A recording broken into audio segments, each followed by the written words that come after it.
Let's talk about Tesla Model 3 leasing. I know we've been talking about this for over a year now since Model 3 became available, and it is obviously still an issue because you cannot lease a Tesla Model 3, and it looks like you may not be able to do that for quite some time, which was kind of unexpected because I'm basing this on what Elon Musk said at the earnings call yesterday, talking about the Q4 results. And one of the analysts, I believe, asked him about, when can we expect the Model 3 to be available for lease, and he was very hesitant. He basically kind of said, listen, probably later this year. So when he's being this vague, it's not happening this year, most likely, and if it is, it's probably really going to be at the end of the year. And don't get me wrong, I understand that right now they're trying to make as much profit as possible, totally understand.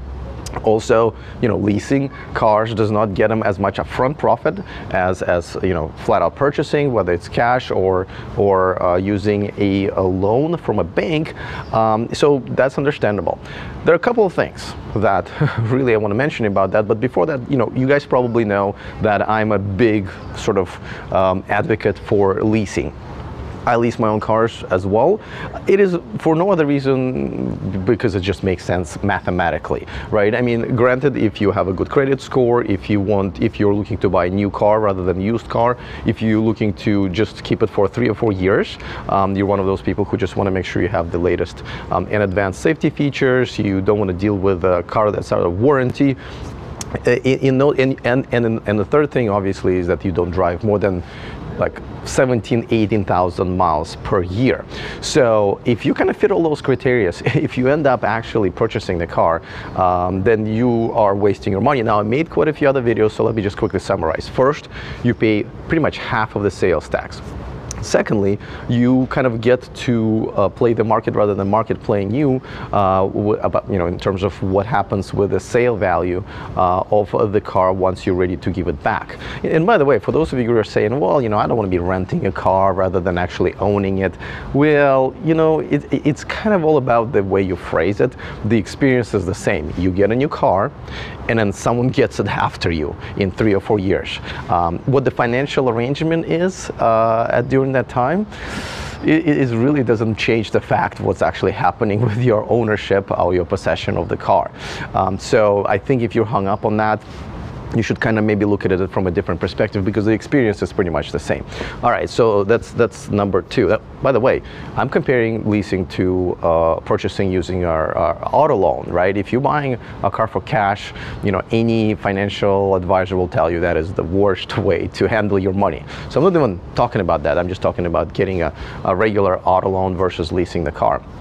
So, and of course, when you're leasing an all-electric car, especially here in the United States, but a few other countries as well, you don't have to wait, or you may not even qualify for the tax credit, right? If you bought the car, let's say right now, which is January of 2018, you're not going to see that $7,500 or whatever, how many dollars, until next April when you do your 2018 taxes, right? But if you lease it right now, right, it would be pretty much instant. It will be the bank who will worry about that, and you get that pretty much up front. So those 3 things alone, there are others, but those 3 things alone, why I always recommend leasing. So that's just kind of a quick synopsis why you should be leasing if you kind of fall in those categories that I mentioned before. But let's talk about why the Model 3 not available for leasing pretty much for the rest of the year is, on one hand, a good thing for Tesla. On another hand, is not such a good thing. Before I go any further, of course, I want to make sure that you guys know that this video and this channel is sponsored by the StarmanGifts.com and the home of the adventures of the Starman. If you are a SpaceX fan or Elon Musk fan, you can relive the launch of Falcon Heavy right here in this amazing comic book. By the way, they sell quite a few other things. So if you go in the description of this video, there's a discount code that applies to this and pretty much everything that they sell there. So thank you for being sponsor of this channel. All right, so let's talk about what are the good things and the bad things about the Model 3 not being available for the rest of the year. Now, on one hand, obviously the fact that, you know, Tesla is so confident, and it looks like they have some good reasons to be confident, that they won't need to offer lease to any of their future customers this year, because they're confident that people will be either paying cash or getting bank loans, so they won't have to worry about it. They will get all the profits up front, all the profit margins up front.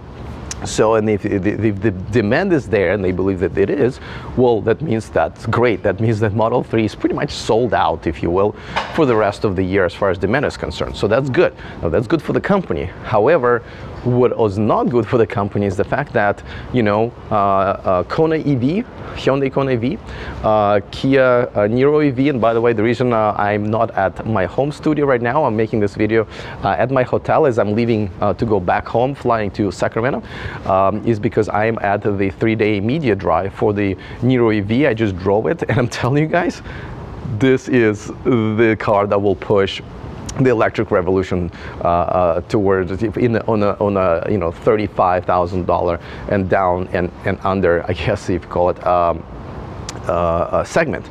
And it is a real good car for that segment with a real range. I will be making a few other videos about it, so stay tuned. If you haven't subscribed to my channel, go ahead and do that so you don't miss those.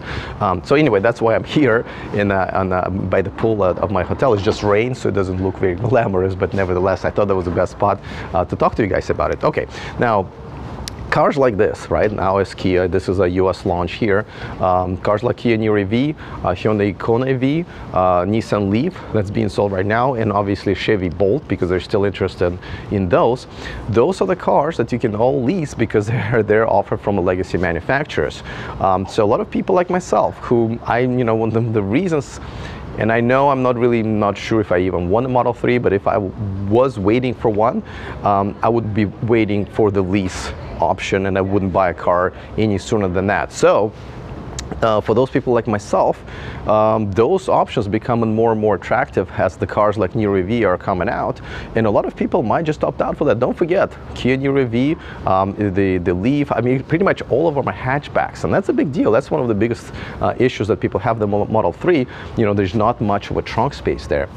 So what I'm saying is, essentially, Tesla is creating the space where all of its competitors, and there are real competitors, going to get into that and get those people who are on the reservation list right now for Model 3, and they will probably just never get them, at least for the next few years, and that's sort of a problem. So you know, obviously Tesla is just trying to, I don't want to say survive, but just trying to prove itself that it is a profitable company and they can sustain that, and all eyes are on that. But long term, I think they're going to be missing out because of that. But as far as customers concerned, looks like you shouldn't count on that, even when the $35,000 version is here, which looks like, you know, Elon said it is going to be this summer. Looks like you're just going to have to wait, and again, maybe make other choices. Another interesting thing he did mention during the call is that 80% of all electric cars in the United States in 2019 that were sold were Tesla cars. So obviously there's quite a big market share that the competition can still kind of grab back, and this would probably one of those opportunities for them to go back, because they're offering the leasing solutions for their all-electric vehicles that are becoming more and more viable and attractive to those who are on the reservation list for the Model 3. All right, I'm actually interested in hearing what you have to say. If you're a Model 3 reservation holder, do you think this is kind of a deal breaker, you know, not being able to lease this car?